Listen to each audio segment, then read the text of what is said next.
Hey, welcome back to the show, everybody. We have a really cool one here. We got a MUFON investigator. He is Roderick Martin. He is big time on YouTube.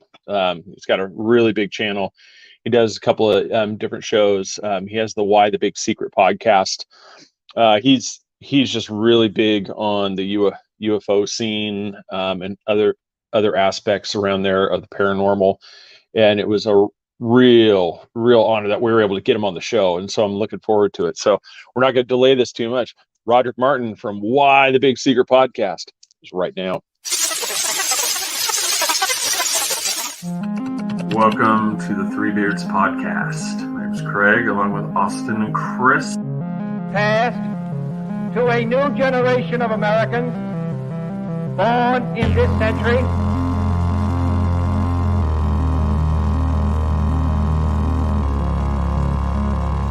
Let me out. I'm afraid that is right.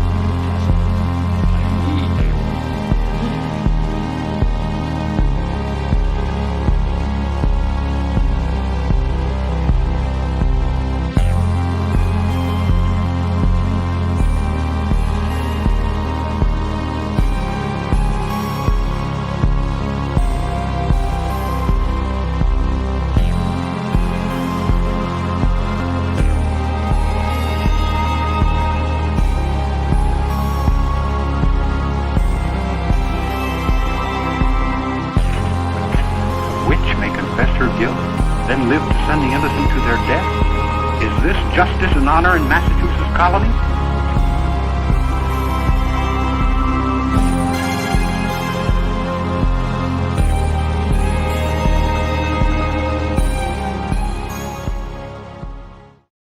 All right, Chris is with us here. Austin is still dealing with stuff in behind the scenes, so he might make it here. So we've brought in, fill-in guest extraordinaire, host of Barbara Long's Nightlight Radio, Mark Eddy. How are you, sir? Hi. Get it. Let's pull back on the energy. Yeah, we still have the Three Beards and the estrogen guest. Yeah, it's going to happen one of these days. You're going to wake up and it'll be like Rip Van Winkle. It'll just have happened like overnight, and you're just going to have that 2-foot-long beard. And just be like, what happened? Yeah, right. I need to hang out with Boone and get on their bus and hang out with Billy Gibbons from ZZ Top. You make it sound like it's a contact disease. You bump into something, all of a sudden you get growth on your face. Okay, well, let's stop talking about my inadequacies about being. There we go. The show. So let's bring the show guest on. Yeah. Roderick, how are you, sir? I'm doing fine, fellas. Look, now we all got the beard. I'm part That's of right. Crew. And so what's going on, Mark? Hey, Roderick. Thank you for joining us. It's nice to have you here. Julie said it's like a chia seed. Maybe there's some like beard seedlings we can just get like a paste and rub around on you, and all of a sudden you'll wake up one morning, it'll just like pop out.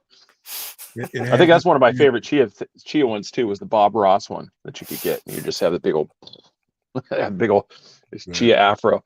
That one was pretty cool. Well, so let's get.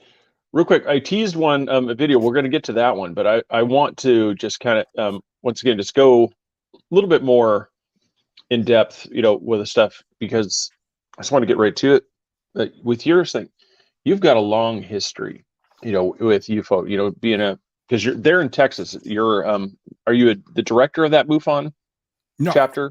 You're just a member. I'm just a member, but Texas is this jumbo state, and this is where those UFOs come out to play. It's a Texas thing, so that's what I said. That was kind of one of the things, like from watching some of your shows into this, we had Reverend Michael Carter on. I've been on. He's been on the show. I've been on with him a couple times, and the line he used, has always stuck with me. He said, like, when you go to UFO conventions, he goes, you look out there and there's some flies in the buttermilk. you know, is the way he would refer. And from what really stuck with me of that is, and I kind of pressed it, and I wanted to get with you too, because you mentioned that in your bio at your website and on your show about, you know, where you with the Black community. Why do you think that there is such, I don't know if apprehension is the best word, but why don't they come and tell about their stories? Because you know they're experiencing them. There has to be.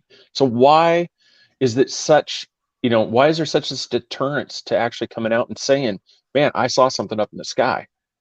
I'm sure I can piggyback off of that. I'll let him go and I'll jump on it by being a minority as well. No, you go ahead and lead that because you're the expert, but I'll piggyback with you. Well, I think in our community, you know, you're talking about people of color, right? Black people. Yeah, yeah. I mean, because I said I'm going based off of your thing, you know, because one of your things he says, you know, topics within the Black community, and that's where I wanted to get with you, there. I mean, we could branch off to other ethnic groups. we're good. Yeah, but we'll start. It's a taboo subject, number one, when it comes down to this in the community, and it's gonna probably through the cultural lens of religion, period.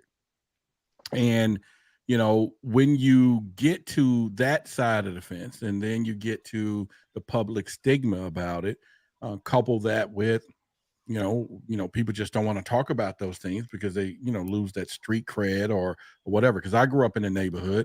I saw a UFO when I was 12 years old, and you know, never told anybody about it. In fact, I grew up in the neighborhood.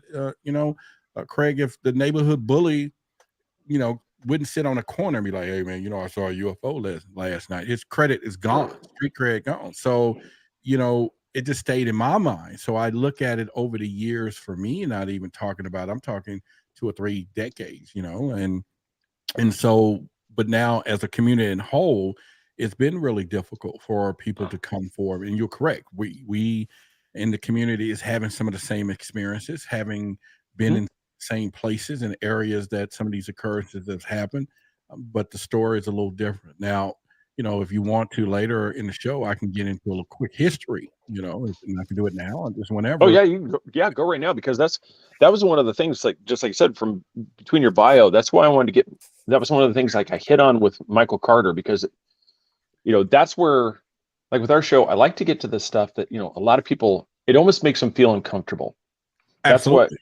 So that's why, I mean, I try to talk to, you know, with my son and stuff, you know, because there's a lot of people, like, even, you know, breaking down the race, there's a lot of white people that hate to say, well, you know, that black man there, they don't like to say that because they immediately think like, oh crap, they're going to think I'm racist.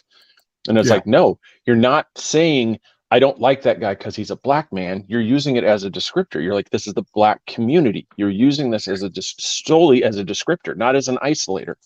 And it's one of those, that's one of the things, like, I really liked getting with him, and I was I'm glad we're able to get on this one here, is because I want to know, because you know that there's some things. I mean, I'm going to piss people off in the religious community, you know, almost every episode, because like you said, we're going to believe, you know, most people have no problem believing in this being that you can't see, you can't, you have to on faith that it's there. But yet they're afraid to say that the light that they just see hovering above them up in the sky, that's physically, you know, you can videotape and show there it is, and they won't talk about this. But then they're going to go on Sunday and they're going to do everything takes way more faith to, you know, to profess than the thing you just saw on Friday night up the sky while you're walking down the street.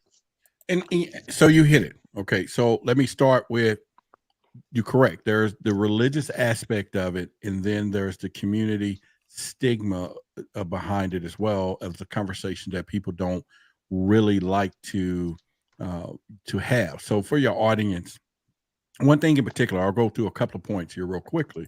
You know, if you even go back to our history of slaves, there was a song that used to be sung, and it goes something like, swing low, swing chariot coming to take me home.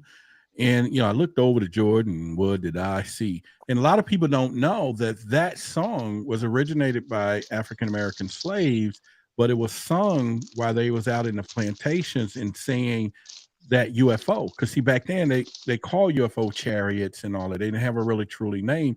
So the song says, swing low, sweet chariot, come take us home. So they're looking at this stuff is in the sky and singing, come and get us out of this situation. So that song kind of, and then we always talk about UFOs over water. So that's why they talk about it. They see the angels coming over the Jordan River, you know. And so basically those were the UFO sentiments. Now to kind of set this in retrospect here, or, you know, so if we look back into our community, in which really started my plight, I have a project with a couple of networks now that we're working on called Roderick Martin Minority Report. And it's basically looking and going into those stories that you mentioned that we just don't hear. So, and let me give, we all heard of Project Blue Book, right? Right. Oh, Okay. Yeah. And Project Blue Book, what do you know about that? Who ran Project Blue Book? Yeah. Oh, God. Of course, you put me on spot. Was that Alan Hynek? Hynek. Yeah, I was just going to say that. All right. So everybody is familiar with that, but check this out. When you get off this podcast, even your listener, Google a man named Robert Friend. So let me start with that. We all heard of, in World War II, you heard of the Tuskegee Airmen, the Red Tails. Y'all remember that story? Mm-hmm.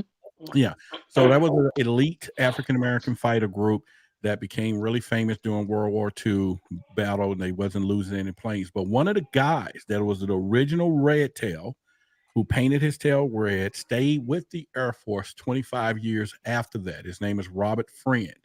He actually headed up Project Blue Book from 1958 to 1963. And we don't hear nothing about that. And he's black. And then there was a guy named Quintanilla after that, ran it after him. And he was Hispanic. But you don't hear those minority reports. Now, but if you think about it, if you go back to the 50s and 60s, you guys, why would they put some minorities over a program like that? Because at that time, probably any prominent white person, like, you ain't running my career, don't be talking about no UFOs, so don't even get at me. So they give it to the minorities at that time. But now that it's become a staple in our history, you got all these stories, you got books, you got documentaries, but you don't hear about those men in the past history. Now, what that meant was, if you think about in the 40s, 50s, 60s, what black person, period, will go to the police department, and at that time, that's where the UFO reports came into, and say, hey, by the way, don't hang me or don't put me in jail, and you got to believe they was doing white people bad back then about UFOs. Imagine another culture that they felt a little lower in standards. So those stories just wasn't going to happen. They're not going to surface because nobody's going to go down there and report that and then get put in jail because you're crazy at this time. So you got a segment of years of suppression of stories because they was on the same military boats we were, at the same bases, the same places as some of these encounters was happening. So the stories are there. So I've been starting to dig up these stories from family members and people, and it's not about the black thing though. It's the community of ufology, because this validates all of us and all of our stories. Yeah, that's him. And it validates all of our stories. And if you go to Wikipedia, it'll pull up and go to his Wikipedia page, and it'll pull up, that first one there. And if you read somewhere within, you probably want to scroll back up, I think. And it'll go, So he studied UFOs, but if you go back up, it should tell you at the beginning that he headed up Project Blue Book in 1958. Somewhere in there. It's in. Yeah. Because it's one of those. This one looks like it's a fairly low one. Yes. Yep. Friend led Project Blue Book. That's. Yep. So it says right there. Yeah. Yeah. So he led Project Blue Book for a while. And so I apologize. This is new. We just got a new sponsor. I forgot to mention them at the beginning of the show. We're brought to you by ERRT Radio. I thought about that. I'm like, going, Ron, I apologize. I didn't even mention this thing. I just there you go. You got to bring that up. We've been so long without a sponsor. It was second. So apologize. We're brought to you by ERRT Radio. Let me bring it home for us, and then we can get into wherever you want. So the whole thing of what you're saying is, now you got religion. And I was married. I had a younger wife, and we're divorced now. Real good girl. We had a lot of fun, but our issues had issues at some point. and she was a more babe into Christianity than I am. And so now that I'm venturing, and I would always want to watch UFOs. I binge watch Ancient Aliens. I would be sitting, and she would get so livid. She'll come in and turn that stuff off. And I'll be like, wow. And don't show that to my children. Now they're her children, you know, and there are hours when we got to pay some bills. But so I'm like, okay, that's cool. We good with that. And then when I told her I wanted to become a MUFON investigator, and I had planned for it for 3 weeks, and I was like, hey, I'm going this Sunday. I can talk about UFOs. And she was like, okay. And that Sunday she didn't come home, and because we was down in one car, so I couldn't go. And the story goes a little like this. So I called up. I said, well, what's the deal? And she was like, well, I don't want you to do this stuff. So I felt at that time, guys, I was like, you know what? This is bothering my wife. Let me shut this stuff down. We're not going to do no UFO stuff. Get it. And unfortunately, we were separated 6 months later. So I was like, okay, let me go and get back in it. And at that time, that's when I got on Clubhouse. If y'all heard of Clubhouse, right? And the Clubhouse audio app. So I got on there to start a club of, you know, maybe 20, 30 people to talk about UFOs. Today it's 25,000 or 28,000. I wanted to create this first program where I ended up doing out of 5,000 submissions, I decided I wanted to show them I can do a UFO show on the app. I won they picked 60 people. I had to do a pilot show, and that pilot show was like so crazy. And I ended up calling anybody who I could, and nobody said they'll show up. And then at the last minute, I had Whitley Strieber as a guest. That's awesome.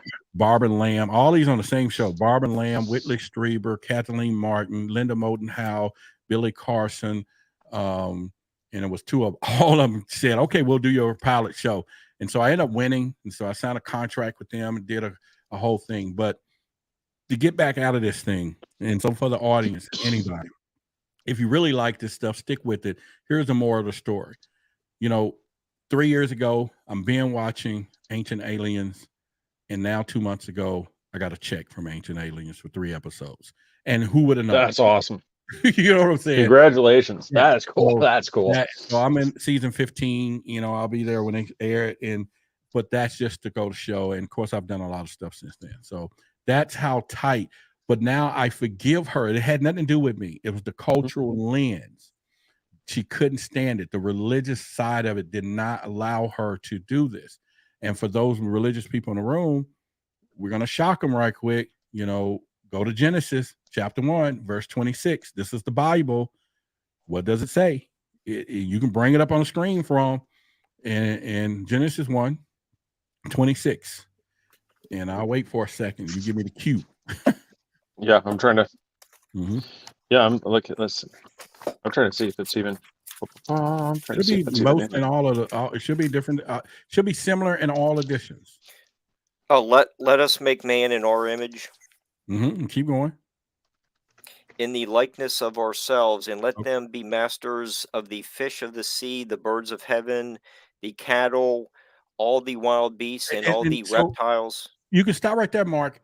It says, let's make man in our image.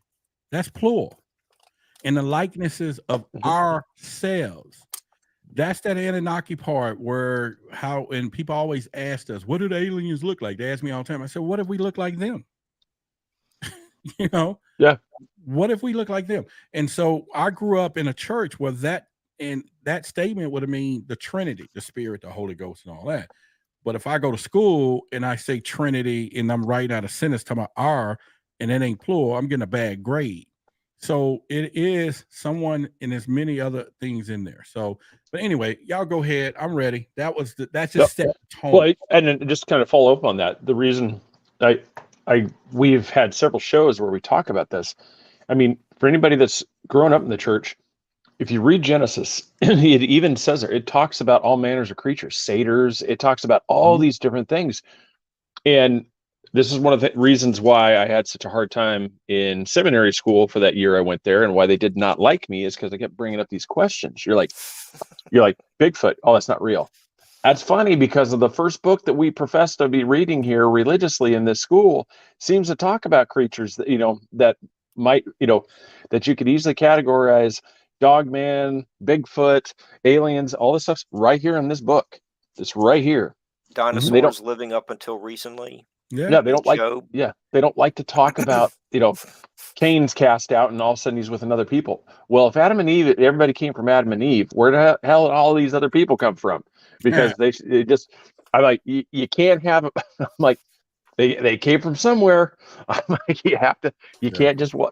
Yeah. So I've always professed that it's all or nothing. You can't pick and choose. It's like it's either the infallible word of God, which means all of it is included, or you just realize you've got a colander. There's lots of holes and lots of stuff's falling through. But yeah, so enough of the seminary talk. Let's go. I teased this. I'm gonna bring this up here. This one, because Roderick hadn't seen this yet either. So I'm gonna start this from the beginning for everybody to see this. This just happened. Let me get the date on this one. This was early this month. There was multiple people that witnessed this and saw these lights in Wisconsin. And one of the cool the people that took it was a husband and a wife. The wife was coming back home. She sees these, so she stops. She takes footage, and the husband was going out to get the mail. He sees it. He stops, and he takes footage. So you have footage from multiple vantage points of this same sighting. So if this is a legitimate sighting, this is awesome. I mean, if this is so that's now that I've really teased this thing up here, let's play it for everybody here. So for those listening, you can find this on YouTube or just search this up, and I'm gonna play this here so everybody can watch this.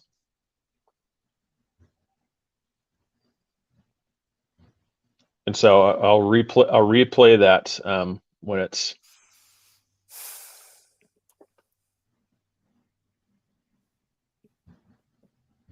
So what one of the theories is that's a Christmas light display.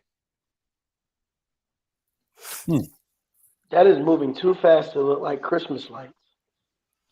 And you have one towards this. Yeah, that right at the beginning, one makes like a 90-degree turn to join the four others. Yeah, that one. This one right here. This fourth one just seems to dart over and just kind of join in. And the lady, when she saw this as she's driving, she said, "What I thought that was owl. It was an owl, a couple of owls at first, just kind of flying around, and she could see it in the headlights." Well, then she lights with owls.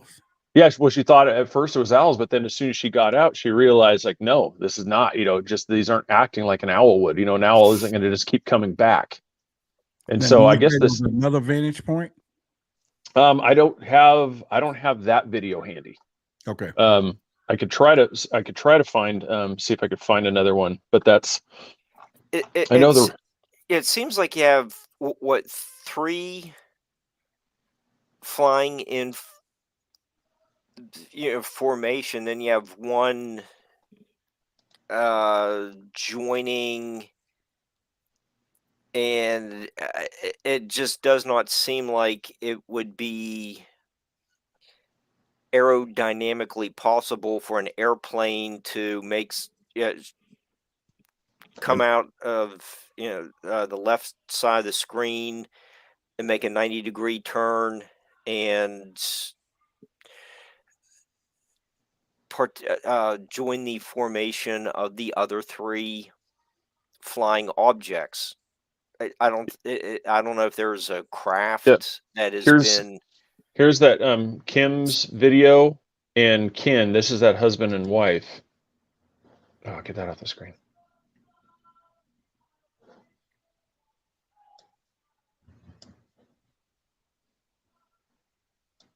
So I'll take it so we can go. It's going to be kind of blurry, but you can see how quickly they go. Yeah, I'm kind of a little more concerned, and not so much concerned, but as an investigator for myself, I will tend to look at if there was some type of lights from the ground because of the reflection if it's an object going into those clouds like that, it's going to actually go in through versus scale, the clouds, so to speak, like a light that couldn't penetrate the clouds. And the fact that that other one moves so quickly, but in a slow manner, could be, a series of things. That, and again, that's just my first notion if I was to do any type of video analysis on it, because the break up through those clouds is a whole different ball game. And we get that all the time on MUFON. So one of the things we do is we'll check the weather, and we can go back gazillion years, if that's a word. And because you'll get people that'll say, okay, I saw it. It was 30,000 feet in the sky or 15,000. And so I have to go and say, okay, what particular time? So we actually can go to the database and see the exact time within a 15-minute intervals to what the weather will look like. So if it says partly cloudy, then there's no way they could have seen anything up there. So if you try to separate the two, then that light is actually riding on the clouds as though it's like now, if that's clouds that I see in the sky, that's I think it was. And then I'm going to put this up here because this is what they think this is what they're attributing. They think it can be, and this is you can. There you go. That's why now from a distance you don't see the beams. But that's why you heard me use, because I see a lot of this all the time. And that's why when I looked at it from those clouds, the way it's underneath is scanning underneath. So if it was an object, it would have went through versus us seeing it like it's scanning underneath the cloud. So and that other one, the way it just moved anyway. But and like I said, it could be lights and stuff. So and that was one of the reasons why I brought it, because that was, I believe that it actually, that is probably, the result of that light show. But that was one of the ones where, as I've done this, I think it's so important. It doesn't matter what sighting it is, whether it's UFO or cryptid related. It's so incredibly important to have a set, like a set steps of process of elimination of what could it be, what can it be, go through that thing. And then whatever's left over becomes, that's where the cool stories are. As you've got we both have the thing behind, mine's not quite as, grandiose, but it's that, that's what makes. All I can tell you, anybody who's watching the show right now, if you want a super chat, $11.99, you can get one this size. There you go. Help him out. Help him out. Yeah, that's it. You just heard. Order it from Amazon, and then he can put it in the frame. Yeah, and that's maybe one of your watchers will bless you with it. Yes, help supersize me. Yes. Yeah, that's what is cool thing. It's just, and that's why I want to see, because this has been a huge, this was starting to buzz. People are like, oh my God, they were referring to as the Firefly UFOs. They were coming up with these things, and that's why I was curious if you'd heard that's about why this. I didn't hear about it, because most of us would have saw that. I would immediately knew it was lights. I mean, I deal with so much of them, and that's where the danger is, and we see it a lot in some of these shows that we've done. I'm just watching these things, that there's so many people that want to believe, that want to be an experiencer, that want to have this thing, that it's people like this, they can actually intentionally do this stuff, and they're going to dupe a ton of people. They're going to be people that are going to go with this, like, oh my God, I saw UFOs. I mean, should I admit this, Chris, on air? You know what? Go ahead. Well, we did this. Yeah, we got it. So I'm the confession. When we first started this, I wanted to do a test. Yeah, I'm glad you put up here, because you don't represent the beard if you're getting out there like that. Yeah, no. Go ahead. Yeah. Go ahead. So what we did is we worked for a garbage company. I dumped a can, and a bunch of Mylar balloons floated out. And so I just posted. I didn't say it was, I didn't say this was a UFO. I just said, what is this? I posted this thing. It floated up there. So here's this undulating silver mass that's just doing this. I mean, it looks cool. I mean, the video's cool looking. So this thing that goes. A lot of people like they're Mylar balloons. And so I'm like, yes, it was pretty big. I mean, it was happy 21st birthday in silver Mylar balloons. I knew it because I saw it floating out of the hopper of my truck, so I know exactly what it was. There's no doubt. I know exactly what this is. So this guy chimes in, and he tells me, I don't even remember who the guy was now, but he tells me, "Oh my God, you have captured those creatures that are depicted in 2,000-year-old cave drawings." And I'm like, yeah, and I'm like, no, I'm pretty sure it was a Mylar balloon. He's like, no. You have captured physical evidence of these creatures that are depicted, and I will prove this to you. And I'm like, oh my God. And that's when I told the guys, I go, this is what we have to watch for. And that was kind of the whole test, is just to see. It's like these are the ones you're going to get, and that's the problem. Is these people sometimes have such a vocal voice that people fall for this, and that was one of those. So yeah, it's just, but it's one of those. There's some guy out there that believes my video is physical evidence of a 2,000-year-old cave depicted, creature. Well, they need to. There's a term that you can Google for the audience. It's called FPP. Is the initials or acronym, but it's called fantasy personality prone. Or I was going to say, this seems like a Google search that can go wrong really bad. Wow. But it's a true, yeah, I know, right? It's a true terminology in ufology that is there, where you get people that want to see UFOs so bad, and fantasy prone personality. Yeah. Right? And what happens is they begin to keep exaggerating and wanting, and then no matter what it is, if that object shows up, it now is their UFO sighting, and they stand behind it, and they've been waiting their own lives. It's almost like so many people feel left out that they have not seen a UFO. Wow. And so yeah, and it happens like that all the time. We have to sift through that when I talk to people when they're reporting. And I don't usually let this out of the bag, but yeah, there you go. So that's something that you want to look into once you begin to talk to them, to make sure what they're seeing, how they're seeing it. And like I say, there is, like you see it there, a lifelong, extensive, deep involvement in fantasy, and that goes into ufology really hard, really hard. That FPP sounds like a close cousin to pareidolia. Oh yeah. I don't know. Maybe it's a new term replacing pareidolia, but I've dealt with people who. Well, that might be good, because pareidolia has almost become like a toxic word for people, where they instantly have this visceral reaction to, kind of like the word debunked. When you say we need to debunk this, people just have this, that's instantly when you use these words, and but it's important. And it's you important. Also can't unconvince them that there is not a face on my phone.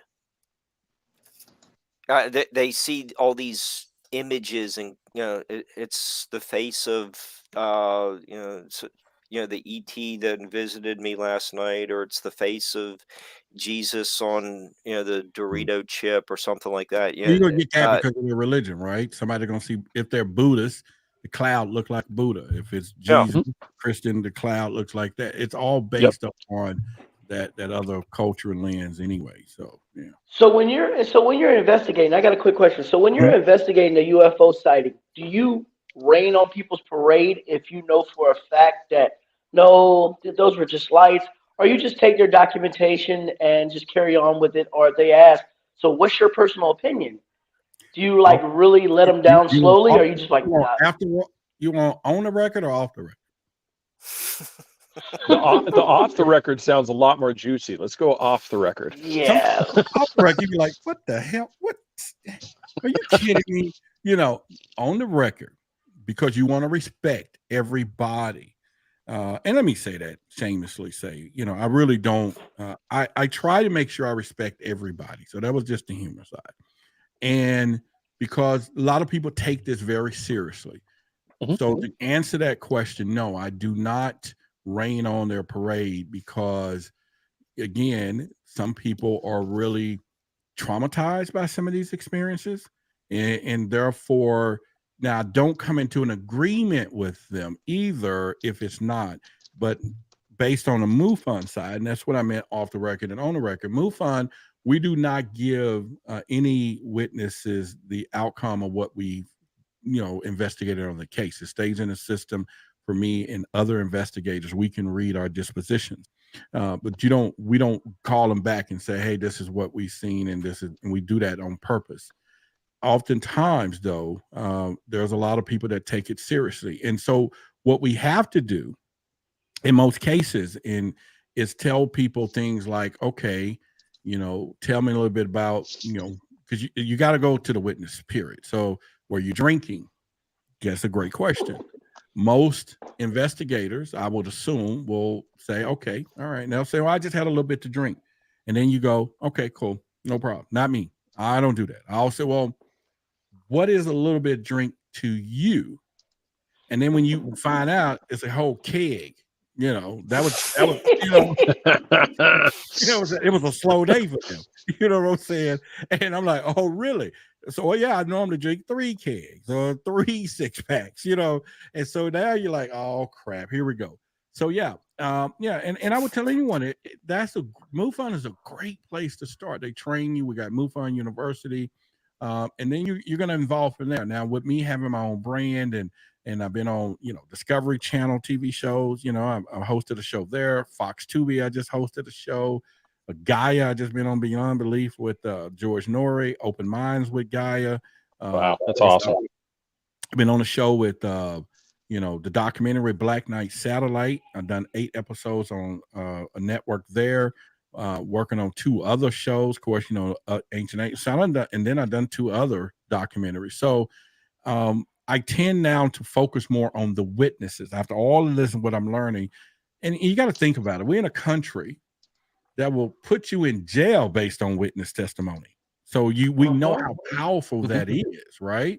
And so it is time. And I did an interview with Captain Robert Salas, which is from the Maelstrom Minutemen. He was there when they turned off the nuclear weapons. And one thing he told me, and this was a few months back, he just said, Roderick, look, it's just time to trust the witnesses. And so I do try to dig a little deeper, Charles L. and Craig, and Mark, when I really get down in that. But the most important thing is you gotta grill them, though, because it's some people out there will tell you some stuff and they just want the attention, or they thought what they saw. And they can send you down a hole that you cannot come into. So to answer your question, I don't rain on a parade. I put myself in their shoes, but I don't walk with them, so to speak, because that's just one of those things. And I develop a technique that I have a book that's coming out. It's called I Believe You Believe. And out of I've done 400 interviews when I was on Clubhouse, be 6-10 people. And all I realized at the end of the day, guys, and even if you start talking to people want they want somebody to believe in them or whatever's going on, and to keep yourself from lying. And they go, well, do you believe me? Right. And then you just heard the craziest thing you can ever heard. I tend to now, and I think this will work in relationships. This is working in your viewers' homes. If they got somebody who seeing sightings, feel like they're seeing these things, and you can't really connect with them because this is a mental thing, just tell them, I believe you believe what you saw. Therefore, I'm going to go with you. That's it. And you get what I'm saying? So, Craig, if you told me, Rod, there's a leprechaun behind the dumpster, you see the rainbow that's gold, I'm like, he is crazy as hell. And I'm like, okay, but that's my boy. That's my boy. So I'm going to look at you, Craig. I believe you believe there's a leprechaun over there, so I'm going to go with you on that. You know what I'm saying? And then off the record, when he turns around, he's all, yeah, I believe you believe. So I'm with you. That's all anybody want, though. Imagine that, though. Yeah. Oh, yeah. Relationship, husband, wife, whatever. Just develop the concept that you believe they believe, and you support them from that angle only. And that way, they ain't looking at you saying, "You believe me, right?" No, hell no, I don't.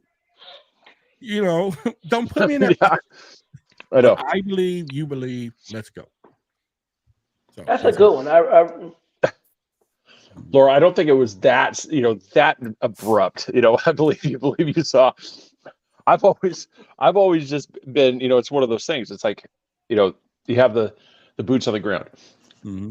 I've always believed that when somebody comes to tell me the story, it's like, I can't tell you that you didn't have those impressions. I mean, Yeah. I've told the stories when you're hunting, when there is, when a mountain lions come there, because just that hair on the back of your neck stands up. Mm-hmm. These things. I can't describe it to you. It's not on film, but the way you did it is just that, because you want to say, because when people tell you these stories, they're like, she says, yeah, I was just messing with you. Okay, good. I was going to say, I don't think I was ever that direct. Okay. It was one of those, I really for me, it's like you see people, that they truly believe this one, but there has to be a soft way of just telling them, look, there's nothing, you may have felt it, you didn't capture it on your shot. Mm-hmm. You can do all the circles you want to, you can say it's right over there. I go, what you're saying, her eyes is the same exact color as the sky. It's like, you can label it a UFO and you're not telling them dishonest. It is a UFO. It is an unidentified flying. I can't tell you what it is. So it's exactly not an official alien crap. So people tell me all the time, well, Roderick, I said, well, look, not all things flying around are UFOs. Not all UFOs have aliens in it. However, the aliens do use UFOs to get around. So, you just kind of try to put two together when you're dealing with this. And the Goodyear blimp, off in the distance is a UFO. Absolutely. You see this silver thing, and as it gets closer, guess what? You identify it. And now it's no longer a UFO or UAP. It is now identified craft. But you did see a UFO for a little while because you didn't know what it was. But it doesn't mean you're a crazy guy. But that was one of the things, like merchandise. You really should make your own version, like of the tinfoil hat. You really should, because that's always just been that that gimmicky thing. It's just just get the tinfoil hat, because those are always awesome. All right, I believe you do. I said I will buy one from you. You get one of those with a brand on there, I will buy one. All right. I believe your slogan. I believe your slogan would sell too. You got a UFO on a shirt. I believe that's a good slogan for a shirt. But I have it. I have a trademark for the books and stuff that's coming out, and some shirts and stuff. But yeah, so it just my other question is, all four of us believe in UFOs. If we didn't, we wouldn't be here today. So my other question is, do you think that the better cameras get, iPhones on like the 14 megapixels, do you think the better the camera footage get in these cameras, you will get more clearer footage? Or is it that the people are so distraught, they're like, oh, I think that's a UFO, and you will never get clear footage of what they're actually seeing in the sky? So what is your take on that? I believe that, we still stuck on that. The fact of the matter is, not a camera that anybody have in their hand is designed to see something 30,000 feet up. And so quite naturally, the movement that most people would do, we all do, is zoom in on it. And then when we get it and we try to replay it and we zoom in, it's all pixelated. So that's why we get this messed up thing. So nobody's really thinking of looking at it from a natural thing. So it doesn't really matter how design and how, and people think that, okay, well, these iPhone cameras are getting better and better. Yeah, if you're walking down a dark alley and the alien steps out beside the trash can, you gonna get a good shot before he gets you. You know what I'm saying? Yeah. But if he's 30,000 foot in your iPhone, so could you imagine how many peeping tongues we will have if our iPhone can zoom 1,000 feet down the street and look through your window and get a clear shot? It'd be crazy, right? So we don't really have that technology, and I don't think people really look at that. And so and that always is the question that we get, why we can't get a clear picture. Well, that is the case. So try to literally look at something that's way up. Yeah, okay, so this is what have you ever seen this meme? Yeah, this is the funny meme. Is just, this is what I see, this is what my phone saw, and you're like, there you go. And so there's no way that, so our eyes are even better. So like I said, the natural response from a person is going to be, they're going to zoom. And now when they turn that photo over to somebody else, and then we try to zoom in to see what the zoom is, and now Yeah. you got all these pictures. Yeah. I saw a UFO right over here by the moon, and this is the picture they send you. You're like, I got. So, and I've had people, and I hope the guy's not watching, but I had people send me some stuff, and then I used my home telescope, and I saw alien landing on the moon. Now, what do you say to this person? You get what I'm saying? What do you say to a fan, to somebody who tells you, and they just super chat at you, $9.95, and they go, well, you know, my home telescope saw this alien landing on the moon. So all I could do is keep looking up, sir. Keep looking up. I'll be like, send me the picture. Let me check that out. You know, and I'm like, I know this is not. So we just don't have the technology for that, and so that's what happens. Yeah, I for me it's one of those. I see these things, and I'm so jealous. I really am of everybody that's actually seen a UFO. Because my sister's seen one. I'm one of those ones. I'm dying to see it. So every time I go up there, I'm like, "Ooh, maybe that's what." Oh no, that's a. So you haven't seen one yet? No, I've never. You gonna fall in that borderline that FPP? Because see, what happens is you're gonna be like anything when that day comes. You can be like that. It could be a fly, and you know it's like real close, but you know. Oh yeah. Just depend on that evening how much we had to drink or something, right? And you be like, that was a UFO, you know. And you know, I was married once, and it worked on my wife. I came home one day. She said, "Where you been?" I said, "Babe, I've been out looking at UFOs," and I was really with a friend of mine over his house. He had a bunch of women over, and they was just visiting, and so I classified them as unidentified female operatives. Whatever, but that was a UFO. You know, so wherever you want to place that category, you can. But no, it's gonna be a little difficult, man. To you're gonna see. Okay, if you really want to see a UFO, here's the best advice: just look up. And reason I say that is our peripheral vision on a daily basis is predatory. We're looking this way. But if we get to a point where everybody's just looking up, and you get to looking up mostly all day at some point, because truly the fact remains that these things do fly over in our spaces hundreds of times. These pilots report these things hundreds on a daily basis with a D. And they're there. You'll see something if you focus the right. Just depending on the right lighting, how to do it. Now they do have cloaking technology now, so that's going to change a lot of these parameters that we're getting. But at the end of the day, if you spend the time looking up as much, because think about it, you're driving in a car, you can't see straight up above you. You're not walking around with your head arched because you'll be at the chiropractor. But at the end of the day, we have to look up more. Yeah, I'm a little suspect when people say I was just driving, I was looking up in the sky and I saw something. I'm like, you should have been looking at the road. That's how you end up killing Bigfoot. You just ran him over because you're up there trying to find. Well, you're like me trying to see a UFO.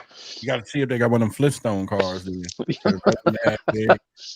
know. Oh my God! Yeah, it looks like there was a lighting issue on that last graphic you put up there. The one I'm courtesy of Brian, where this is what it would look like if he woke up one morning and he actually had a beard.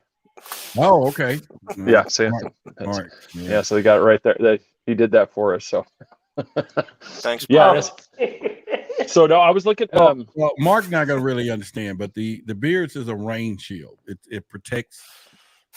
And y'all get that. You'll get that later. We'll be long gone. This podcast will be long gone. It's a natural sunscreen. It's sunscreen. Gets all the liquids there in any situation. Believe that. The only thing that's bad. Like I said, especially it's like if anybody's ever, especially the facial hair, whipped cream is an absolutely nightmare because when it gets inside the beard, it starts to turn sour, and so you just have that smell, and you have to wash your beard to get it out. I wasn't taking your audience there. Y'all see where he took y'all with the whipped cream, and how did it get there? Yeah. From an ice cream sundae. I don't know where everybody's minds were going. Yeah. You know, I didn't achieve this without eating an ice cream or two. Yeah, but our guest left it PG and said Mark would get it after we got off the show, and Craig threw in the whipped cream part. So I mean, that's a good giveaway. Heck yeah. Yeah, no, it's. So what do you guys think about disclosure, though? I mean, do you think people are really ready for disclosure? It's funny, synchronicity, because I was just going to ask you the question if because I'm a firm believer, everything that's going on, because I don't know if you just saw it, Space Force just released all their insignias, all their rankings, and several of the titles are, refer to being on either a star base or a ship, and that's the rankings. And I really believe that something's coming down that they know that they're not going to be able to lock up. They're not going to be able to keep in a box, and they've got to slowly start getting people used to it. Is my opinion. I don't like I said, I'm curious where you're at on that. I don't know how much more slowly the government can move to let the people get adjusted to the idea. It seems like everyone else is pretty much known that they've been here. Yeah, I honestly, I don't think people are ready what they really think they want. And let me give you a real life example. How many of you been on an airplane lately? It's been a couple years, but yeah. Yeah, okay. Not lately for me. Or just anytime. Oh, yeah. Oh, yeah, several times, yeah. And then you've been on an airplane before where you felt it shake, you know what I mean, from the wind and all that, right? But imagine getting off that plane, because the disclosure is full working now.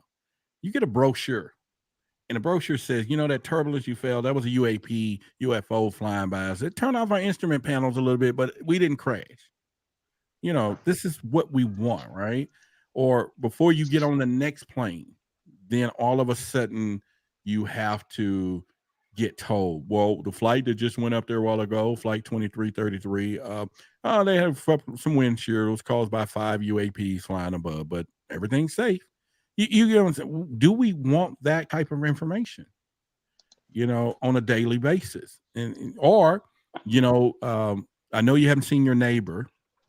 You haven't seen Craig in a while, Charzelle, and the reason being he was abducted, but you want disclosure. We just want you to know abduction happened 3 doors down, but they brought him back. He did get stuck. They did probe him in a, in it smells like whipped cream. Yeah, he got whipped cream. They actually he got whipped cream on the back. We don't know how that came from, but just let you know he's safe. He's safe and sound. I mean, we're gonna check him into the mental hospital a little bit, but this is the disclosure. Oh, but yeah, neighbor down the street, your cows. Well, the other guy's cows, they've been really tearing them apart, but just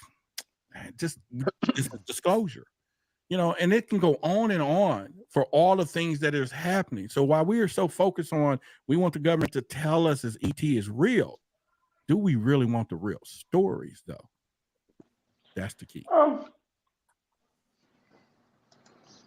Yeah, and that's the thing. I think Julie posted, while I'm talking about that, I'll put that up on the thing so you can see some of these ranks, like Starship, Starbase, Master Sergeant. Wow. And so these are, so when you see some of these things, you're looking at it, it's like you're clearly, I mean, obviously we don't have a Starbase. So this is, so these are ranks, that just they don't.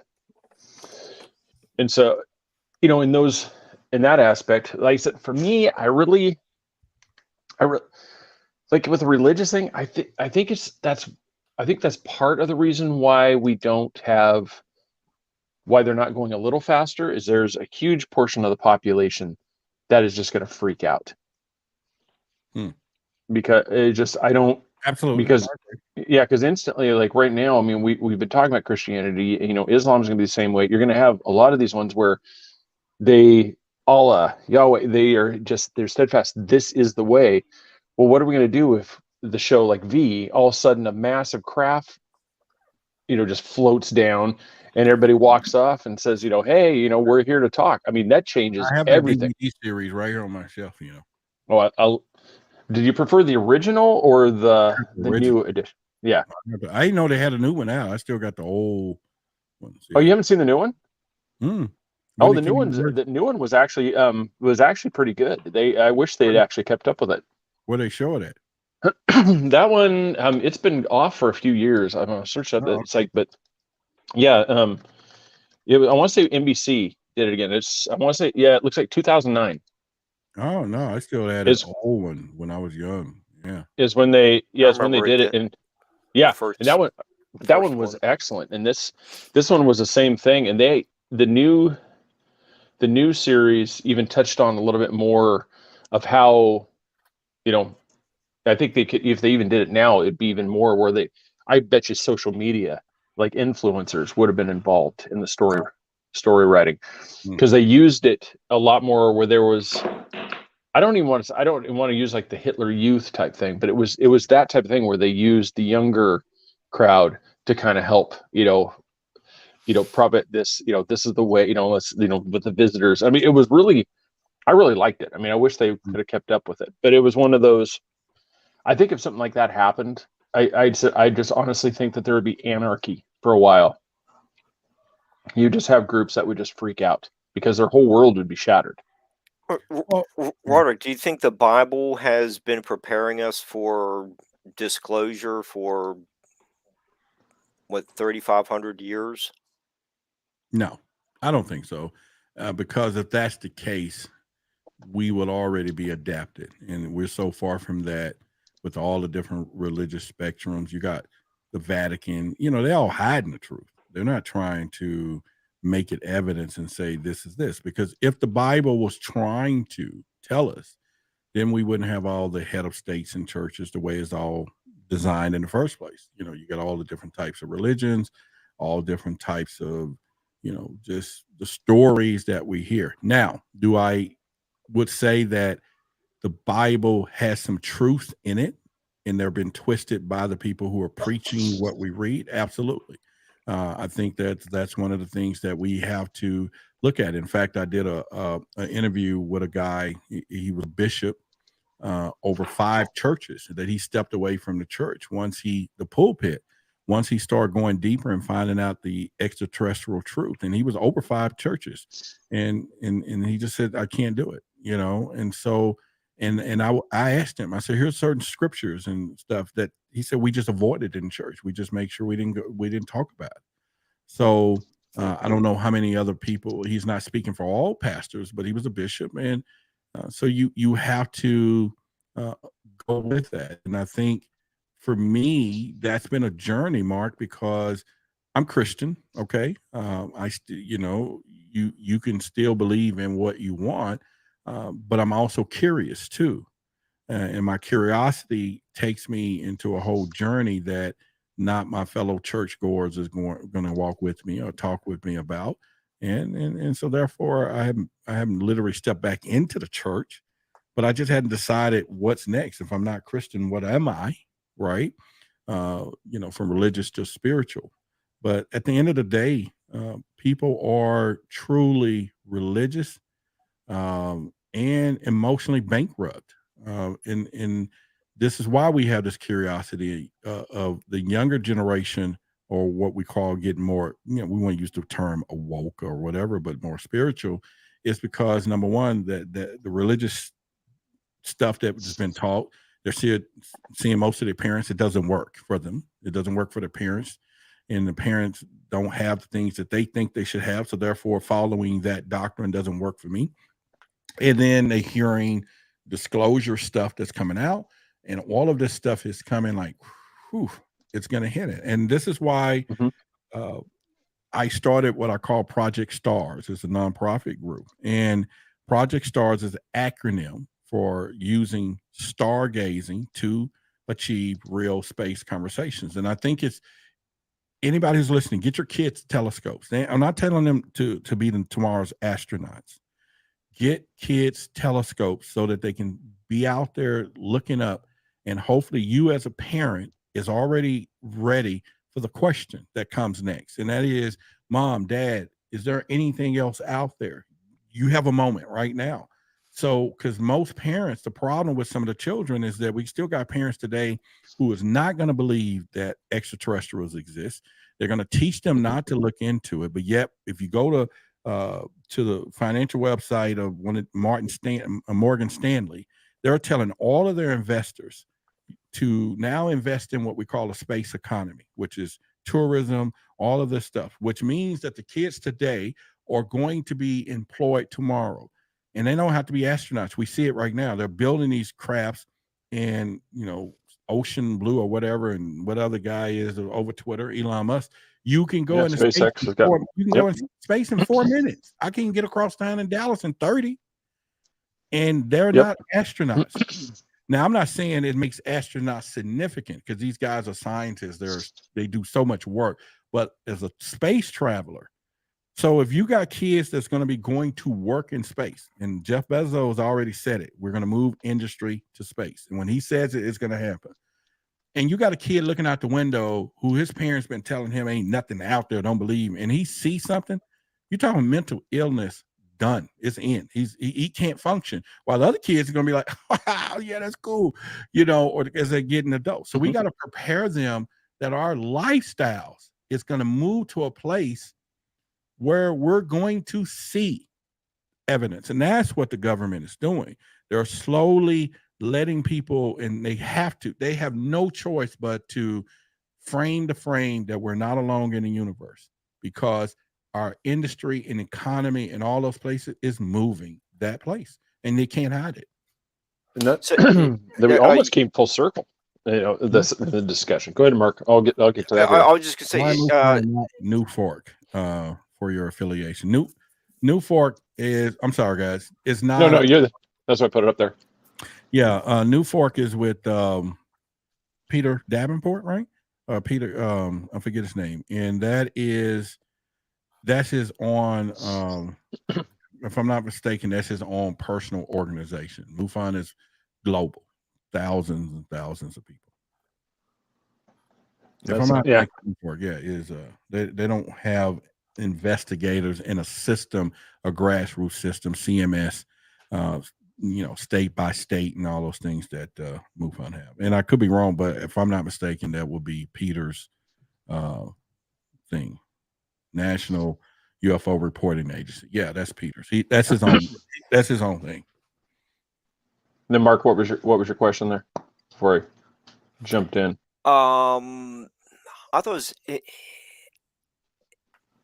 interesting how Roderick was looking at some of these trends. What some of the popular names in science are kind of preparing us, or preparing the next generation for what they're doing. As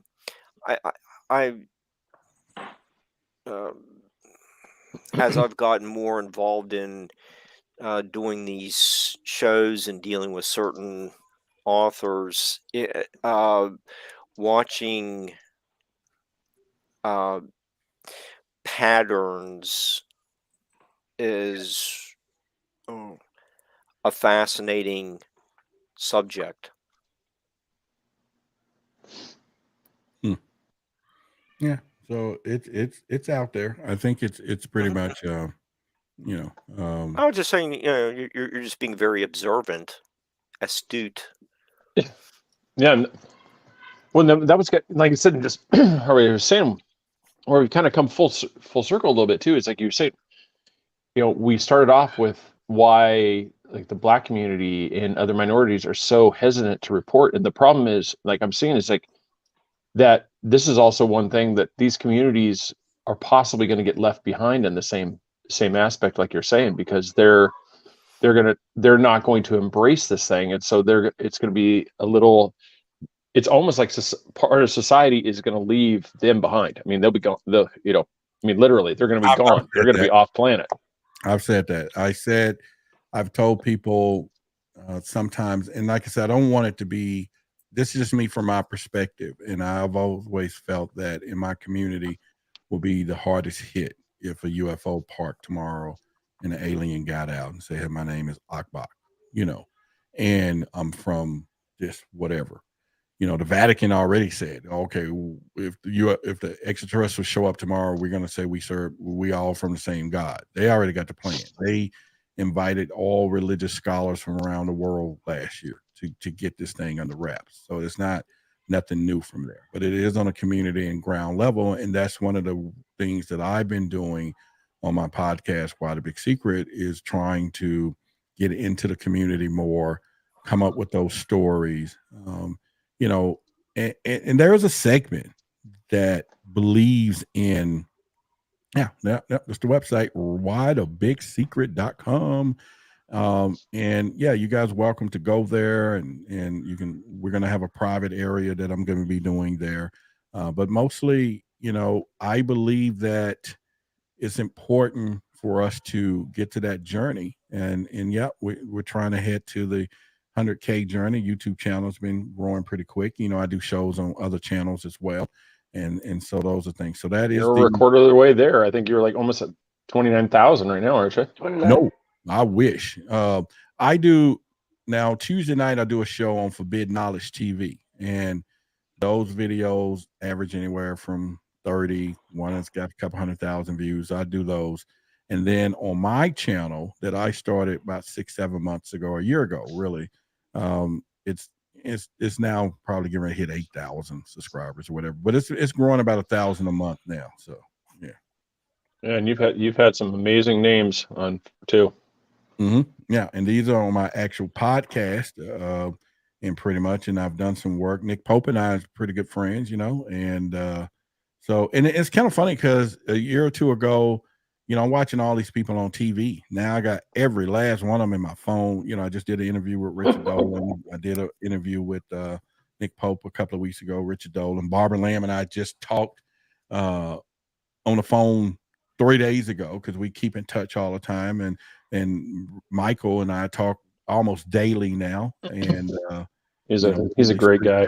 And then Billy, you know, him and I were close. I'm in his documentaries, and you know, flying to Florida, you know, in the next couple of weeks now. Well, next week to visit him, and so where are you going in Florida?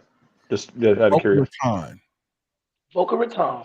Okay, so you'll be a little ways away from it. We're in Orlando area. I'll be there Friday the 30th until that Monday the 2nd. Mm-hmm. Nice. So let me jump in real quick and add, you know, I was been meaning to piggyback on what you said earlier, but I was so in tuned into the show.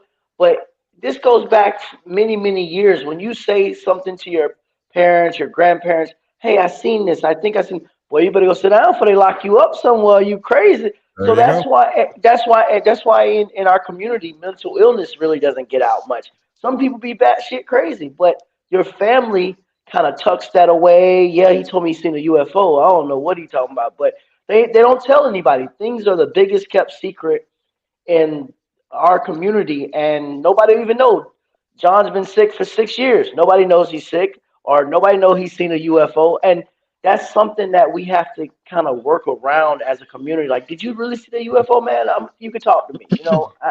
So that's why I love this show. You know, I can be crazy at the same time and get a little bit of knowledge and get it out there or whatever. Because we do see UFOs, and we got to stop going over what our grandparents told us that, hey, it's not right to see stuff like that, and we kind of got to put it out. It gets bad, and you're 100% correct. And I've interviewed people where women and men, I've had men cry, four grown men, they cry because of the experience was so hard. And then you ask them, have you shared that with your wife? No, I just can't. Now they'll tell the wife what the Social Security numbers, the bodies are buried, what came into the relationship, I did this, but that is one thing they're not sharing with the people around them because of what comes with that, whether it's ridicule, they can't handle it, whether it's of course nobody's going on a journey with them, and then of course the mental aspects of the unexplainable, things that your mind just cannot comprehend. And this is why I always tell, and I open my shows, I go, your eyes are useless when your mind is blind. It's time to think, wow, I don't care what you see with those eyes. Mm-hmm. If that mind is blind, the eyes ain't going to interpret it anyway. So my job is to give people enough information, Craig, that they can read, that they can see, enough information that you can hear to awaken their curiosity to the possibility that we're not alone in the universe, and they can go the other way. So I don't focus so much on this, because there is a segment of our population, like ourselves, all of us who are believers, and we can handle it. But believe it or not, people are leaving behind, and this is what I focus on in my audience, all the people who are still saying UFOs are real. There's millions of those people. And that's how my show is starting to grow, because I keep it baseline. And even when I was on Clubhouse, people was like, you don't know this, you don't know that. And what they didn't know was it had nothing to do with that. And then you got to be careful too, as y'all interview more people who are these tremendous know-it-all, because I don't know it all. Nobody knows it all. If they tell you that, take off running, period.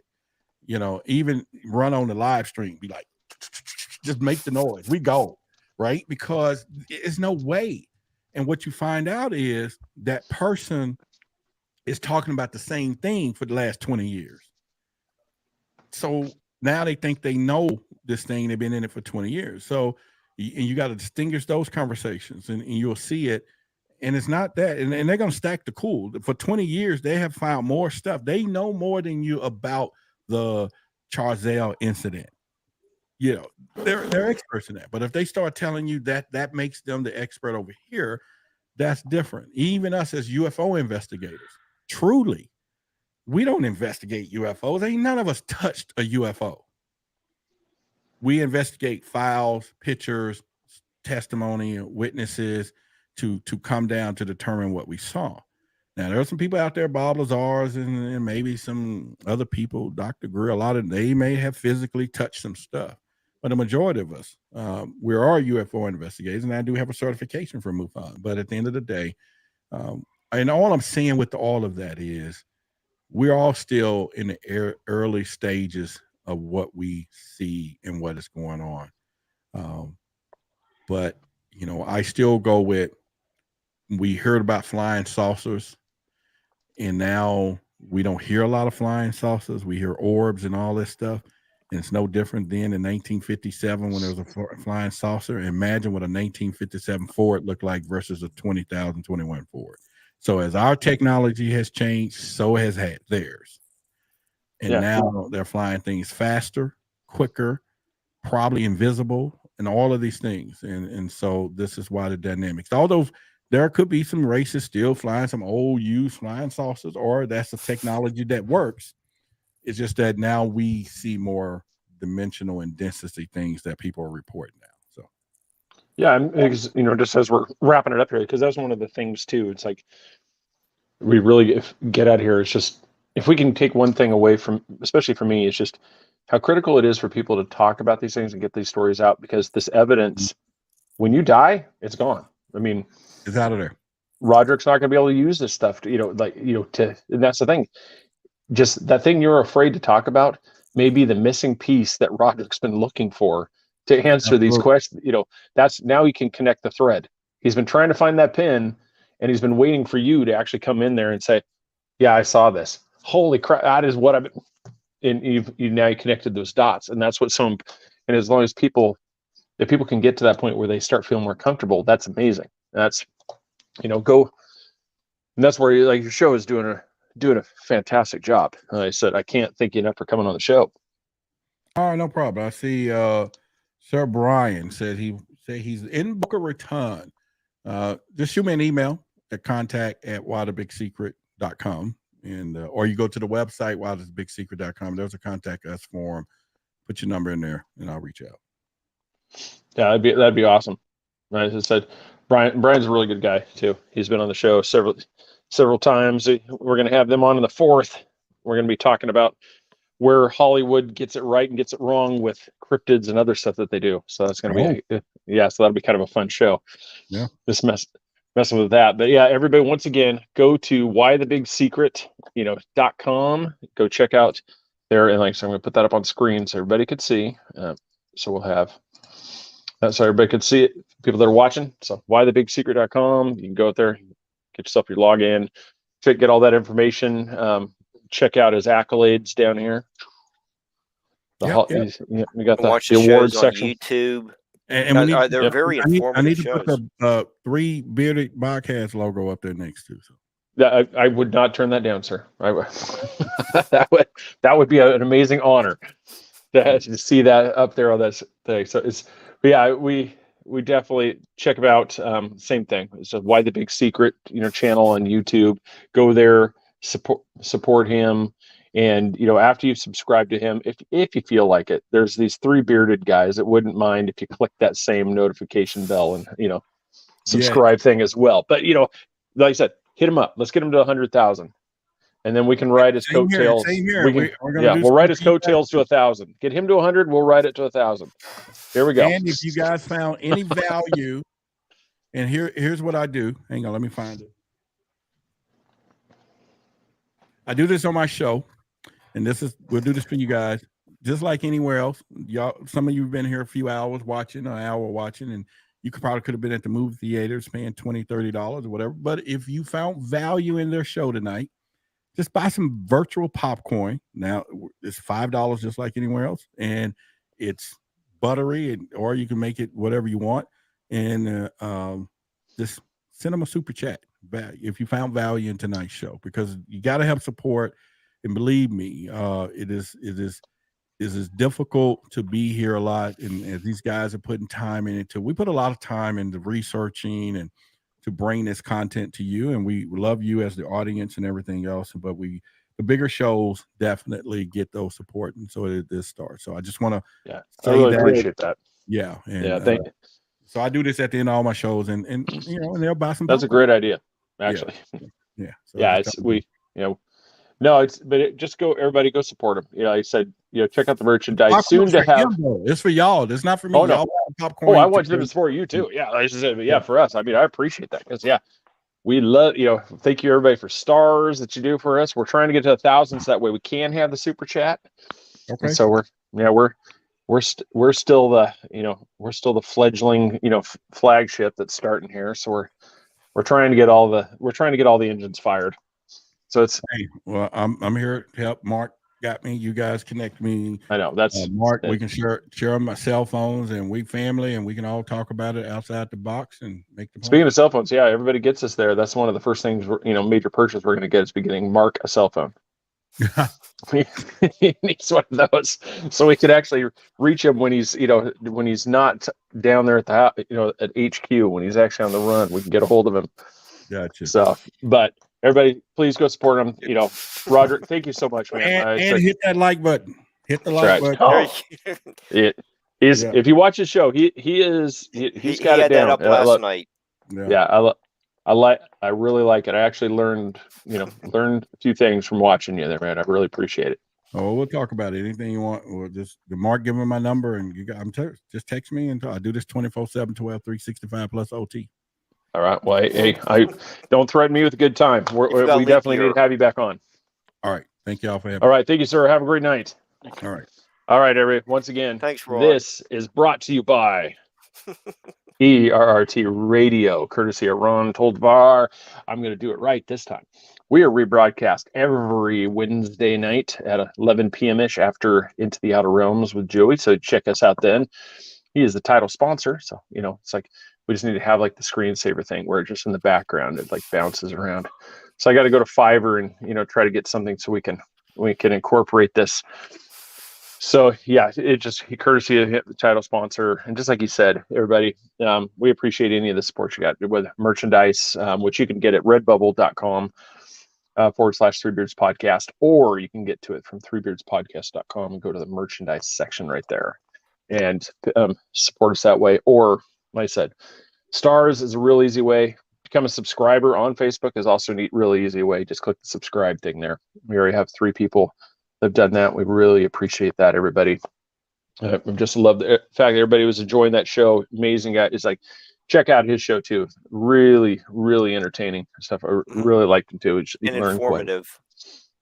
And then while you're out there, like Barbara DeLong, her channel, support Mark and his efforts over there at Nightlight Radio and Barbara's. They're putting shows. We've piggybacked on a few of the guests, been able to bring them on here too. So You go there, they do at least a 2-hour show, so it's a little bit more of an in-depth sometimes on the subjects than we can get to. But just really appreciate all the support, all love, and everybody that hung out with us. That was actually one of the first times we've actually had consistently more people watching on YouTube than Facebook tonight. So that was a first too. So Merry Christmas to everybody too. I was saying, Roderick, Merry Christmas. I forgot to say that before you left. Mark, Merry Christmas to you, sir. Like I said, we will have. Hope all the beardos have a Merry Christmas, as well as all the listeners. Yeah, see everyone in the new year. Yes, we'll see. Well, we'll see everybody before the new year, because we'll be here on the 28th. So we got. But this is the last. We're talking Godzilla. We're talking all things right. Godzilla. Yes. Tokyo is going down next Wednesday. Tokyo is going to go. Tokyo will be wiped off the map. If we have anybody in Japan, we still love you, but I'm sorry if you live in Tokyo, because Godzilla is going to have you for dinner. So that's gonna happen. So, but yeah, everybody have a great night. We will see. Merry Christmas to everybody from all of us at Three Beards. Merry Christmas, and we will see you on the next show Wednesday. We're talking Godzilla. Good night.